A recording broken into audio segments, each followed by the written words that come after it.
पुणे शहरात राहणारा अभिजित सावंत वयाने 30च्या आसपास, शांत, अभ्यासू आणि स्वतःचे छोटेसे स्टार्टअप चालवणारा तरुण. आता मोठ्या शहराच्या गर्दीतून दूर राहून साधं स्थिर आयुष्य जगण्याची त्याची इच्छा होती. काय झालेलं आहे पहा. चॅनलवरती पहिल्यांदा आला असेल तर गुन्हेगारी वाचना या चॅनलला तुम्ही जरूर सबस्क्राईब करून घ्या. परंतु त्याच्या आयुष्यात त्याला कधी असं वाटलं नसेल की आपल्यासोबत असं काही प्रकार घडेल की त्याच्या पायाखालची जमीन सरकल. परंतु त्याला माहिती नव्हतं की त्याच्या आयुष्यात एक वादळ येऊन घातलेलं आहे.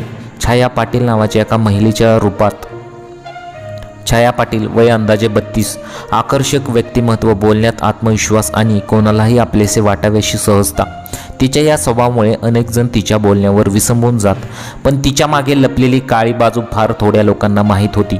अभिजित आणि छाया यांची ओळख सोशल मीडियावर सुरू झाली. सुरुवातीला सामान्य चॅट, नंतर गप्पा गोष्टी आणि हळूहळू स्वभावाचे नाते. छाया नेहमीच आपल्या आयुष्यात फार फसवलं गेलंय असं सांगत असे. तिच्या दुःखद कथा ऐकून अभिजितला तिच्याबद्दल सहानुभूती वाटू लागली. काही महिन्यात दोघेही एकमेकांना भेटू लागले, बाहेर फिरू लागले. छाया नेहमीच अभिजितला सांगते की माझं गेलं आयुष्य विसरून मी आता नवीन आयुष्य सुरुवात करू इच्छिते, आणि तोही तिच्या बोलण्यावर विश्वास ठेवत होता. पण ही ओळख एक सापळा होती, अत्यंत व्यवस्थित, योजनेबद्दल आणि पूर्वनियोजित ही सापळा होता. एका संध्याकाळी छायाने अभिजितला सांगितले, आपल्याला एकत्र वेळ घालवायचा आहे, पण कोणाला सांगू नकोस. अभिजितला काहीच संशय आला नाही. त्या दिवशी जे काही घडलं त्यानंतर त्याचं आयुष्य उलथून गेलं.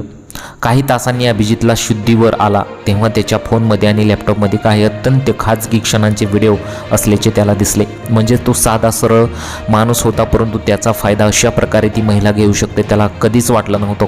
तो हादरला. हे सगळं त्याच्या नकळत रेकॉर्ड करण्यात आलं होतं. कोणत्याही प्रकारचं टोकाचं वर्णन न करता एवढं सांगणं पुरेसं आहे की अभिजितवर मानसिक, शारीरिक आणि भावनिक दडपण आणण्यात आलं होतं.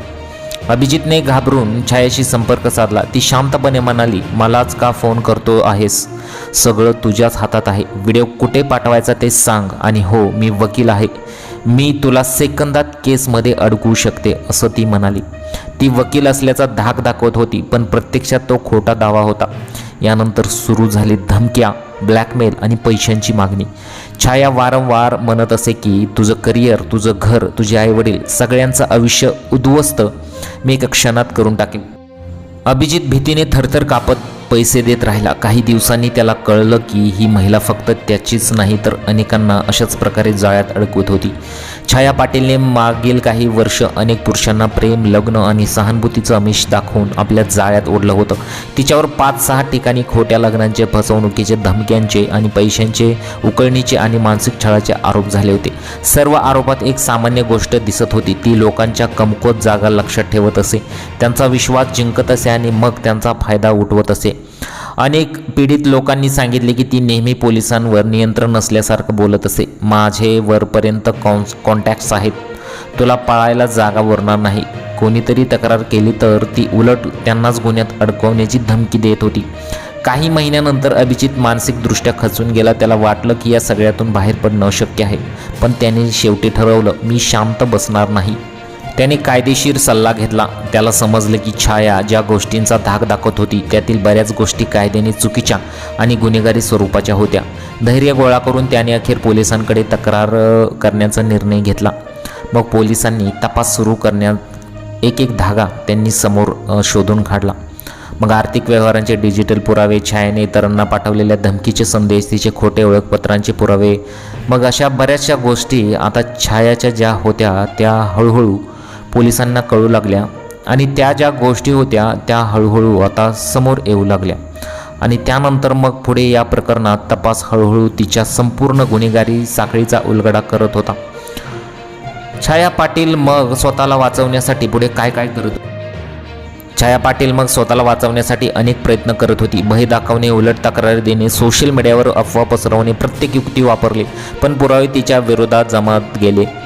तपासात हे स्पष्ट झाले की छाया पाटील कोणत्याही प्रकारे वकिली व्यवसायाशी संबंधित नव्हती. तिने खोटे बोलून लोकांना मानसिक छळ, भावनिक फसवणूक आणि आर्थिक शोषण केले होते. काही लोकांनी सांगितले की ती धार्मिक स्थळावर लोकांना जबरदस्तीने नेत असे, आणि जेणेकरून तेथील परिस्थितीचा फायदा घेऊन त्यांना नियंत्रणात ठेवता येईल. अभिजित आणि इतर पीडितांच्या तक्रारीमुळे अखेर छाया पाटीलवर गंभीर गुन्हा दाखल करण्यात आला. मग अक्षरशः ती जी होती तिने एक दिवस अभिजितला बोलवलं आणि बोलवल्यानंतर तिने ज्या प्रकारे कृत्य केलेलं आहे ते मग संपूर्ण महाराष्ट्राला हादरात सोडणारं होतं. ते आल्यानंतर अभिजित आल्यानंतर त्याला गुंगीचं औषध देण्यात आलं. गुंगीचं औषध दिल्यानंतर अक्षरशः मग त्याच्यावर अत्याचार केले.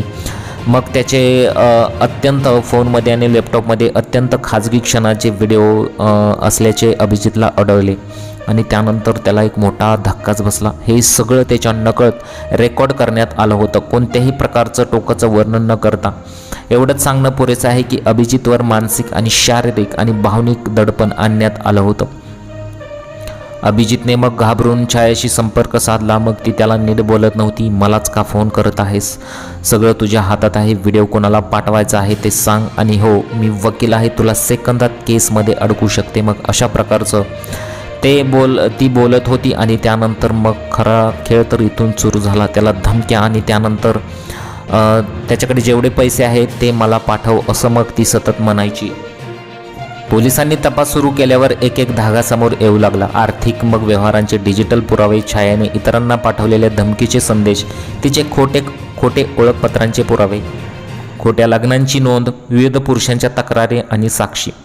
तपास हळूहळू तिच्या संपूर्ण गुन्हेगारी साखळीचा उलगडा करत होता. छाया पाटील स्वतःला वाचवण्यासाठी अनेक प्रयत्न करत होती. भय दाखवणे, उलट तक्रारी देणे, सोशल मीडियावर अफवा पसरवणे, प्रत्येक युक्ती वापरली, पण पुरावे तिच्या विरोधात जमत गेले. तपासात हे स्पष्ट झाले की छाया पाटील कोणत्याही प्रकारे वकील व्यवसायाशी संबंधित नव्हती. तिने खोटे बोलून लोकांना मानसिक छळ, भावनिक फसवणूक आणि आर्थिक शोषण केले होते. काही लोकांनी सांगितले की ती धार्मिक स्थळावरून लोकांना जबरदस्तीने नेत असे आणि जेणेकरून तेथील परिस्थितीचा फायदा घेऊन त्यांना नियंत्रणात ठेवता येईल. म्हणजे जिथे त्या धार्मिक स्थळावर जात होती तिथे ती त्या अशा लोकांना पकडायची, गरीब लोकांना पकडायची. एकदा जाळ्यात अडकलं की ती मग धमकी द्यायची, तुम्ही धार्मिक स्थळावर येता मग अशा प्रकारचं कृत्य करता. माझ्याकडे व्हिडिओज आहेत, मोबाईलमध्ये व्हिडिओज आहेत, लॅपटॉपमध्ये व्हिडिओज आहेत. जर माझ्याप्रमाणे वागलं नाहीत तर काय होईल याचा अंदाज तुला नाही, असं मग ती धमकवत होती. आणि हळूहळू मग सगळ्यांकडून पैसे उकळत होती. जे काही गरीब लोक आहेत त्यांनाच ती पकडत होती आणि त्यांच्याकडून पैसे उकळण्यास ती त्यात सामील होती. आणि अक्षरशः हे जे प्रकरण आहे त्यानंतर पुढे समोर आलं. मग विश्वास, प्रेम किंवा सहानुभूतीच्या नावाखाली लोक कधी इतरांच्या भावनांचा, भीतीचा आणि दुर्बलतेचा गैरफायदा घेतात. अभिजित सारख्या लोकांनी पुढे येऊन तक्रार केली म्हणूनच त्या गुन्हेगारी साखळीची पर्दाफाश होऊ शकला, नाहीतर ही घटना इथेच दबली असती. धैर्यशीलता तपासावर आधारित ही घटना होती आणि त्यानंतर अक्षरशः संपूर्ण पुणे हादरून गेलं होतं. एका पुरुषावर महिला तुटून पडली होती. अशीच मग एक घटना समोर आली होती, ती आता तुम्ही पाहिलेली आहे. तुम्हाला या घटनेबद्दल काय वाटतं? तुमच्या प्रतिक्रिया आम्हाला कमेंट बॉक्समध्ये जरूर कळवा.